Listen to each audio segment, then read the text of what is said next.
آپ نے کبھی سوچا ہے کہ شادی کے بعد اپنے ماضی کی باتیں شیئر کرنا کس طرح اثر ڈال سکتا ہے؟ سارا thought sharing everything with her husband would make their bond stronger. Quran میں فرمایا گیا ہے کہ ہر رشتہ صداقت اور ایمانداری پر مضبوط ہوتا ہے، لیکن جب زندگی میں مشکلات آئے وہی چھوٹی باتیں تنازع کا سبب بن گئیں۔ She realized that not every detail of the past need to be shared۔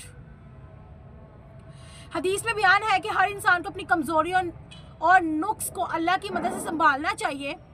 سارا نے محسوس کیا کہ کچھ راز صرف دل میں رکھنا ہی بہتر ہے۔ گائز اذان ہو جب جو ہے نیکسٹ ہم بات سٹارٹ کرتے ہیں۔ اذان ہو چکی ہے، اپنی سٹوری کو وہیں سے سٹارٹ کرتے ہیں جہاں پہ ہم نے سٹاپ کیا تھا۔ She realized that not every detail of the past need to be shared۔ حدیث میں بیان ہے کہ ہر انسان کو اپنی کمزوری اور نقص کو اللہ کی مدد سے سنبھالنا چاہیے۔ سارا نے محسوس کیا کہ کچھ راز صرف دل میں ہی رکھنا بہتر ہے۔ Sharing past weakness without wisdom can sometime hurt the present relationship. Quran میں والدین اور اسپوزز کو تاکید ہے کہ وہ اپنے رشتوں میں باؤنڈریز کا خیال رکھیں، لیکن اکثر لوگ یہ بات نہیں سمجھتے کہ سب کچھ شیئر کرنا ہمیشہ مفید نہیں ہوتا۔ She noticed that during up and down past mistakes suddenly become arguments۔ حدیث میں ہے کہ صبر اور حکمت ہر رشتے میں بہت ضروری ہے۔ سارا نے دل میں فیصلہ کیا کہ ہر بات ہر وقت ظاہر نہیں کی جائے گی۔ Instead of telling everything, she focused on trust through action, not words۔ قرآن میں واضح ہے کہ اللہ کی رضا کے لیے صبر اور ڈسکریشن رکھنا چاہیے، لیکن وہ اکثر سوچتی کہ کیوں لوگ اپنی کمزوری بتاتے ہیں۔ She realized that past disclosure could become future regrets۔ حدیث میں ذکر ہے کہ اپنی ویکنس کو وائزلی ہینڈل کرنا افضل ہے۔ سارا نے آبزرو کیا کہ ہر چھوٹی بات جو وہ کرتی ہے اسے شیئر کرنے سے اور جو ہے نا پرابلم کریٹ ہو رہی ہیں۔ Keeping some secret safe can protect the relationship from unnecessary stress. Quran میں کہا گیا ہے کہ رشتے میں پیشنٹ اور باؤنڈریز بہت اہم ہیں۔ وہ سمجھ گئی کہ ہر ویکنس ظاہر کرنا ضروری نہیں، اسپیشلی جو ہے نا فیملی میں۔ She started focusing on maintaining dignity and respect in her marriage. حدیث میں بیان ہوا کہ رشتوں میں ہونیسٹی اور وزڈم دونوں ضروری، لیکن پھر بھی کبھی کبھار لائف کے اتار چڑھاؤ میں پاس سامنے آ جاتا تھا۔ She noticed that ups and downs reveal character more than word ever could۔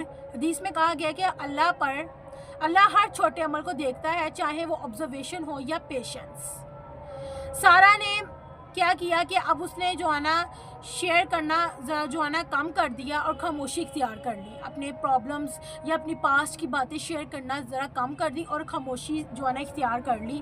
Maintaining discretion at the right moment strengthens relationship. Quran میں واضح ہے کہ عقل مندی اور صبر رشتوں میں برکت لاتی ہیں، لیکن لوگ اکثر یہ نہیں سمجھتے کہ ہر ویکنس بتانا ضروری نہیں۔ She realized that oversharing can weaken the trust she wanted to build۔ حدیث میں بیان ہوا ہے کہ ہر رشتہ اللہ کی رضا اور حکمت پر قائم رہتا ہے۔ سارا نے اپنی باؤنڈریز جو ہے نا فیوچر میں سیٹ کر رکھی تھی اور اس نے فردر جو ہے نا اپنی پرابلمس لوگوں کے ساتھ شیئر کرنا کم کر دی، صرف وہ شیئر کرتی تھی اللہ پاک کی ذات کے ساتھ، کیونکہ اس نے دیکھ لیا کہ پاسٹ کی باتیں بتانے سے کیا اس کو جو ہے نا نقصان اٹھانا پڑا۔ She understood that not every incident from the past need to be brought into present discussion۔ حدیث میں کہا گیا کہ صبر اور ڈسکریشن رشتوں کو مضبوط بناتے ہیں۔ سارا نے اپنی سیلف رسپیکٹ اور ڈیجنیٹی کو مینٹین کرنے کا فیصلہ کیا۔ She learned that actions speak louder than word when it comes to trust۔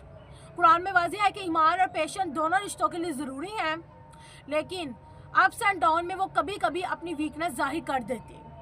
She realized that sharing weakness should be timed and wise۔ حدیث میں ذکر ہے کہ ہر چھوٹا عمل خواہ آبزرویشن ہو یا پیشنٹ اللہ کے نزدیک اہمیت رکھتا ہے۔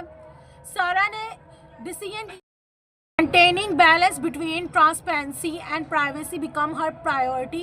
قرآن میں والدین اور اسپوزز کو تاکید ہے کہ وہ اپنے رشتوں میں رسپیکٹ اور باؤنڈریز رکھیں۔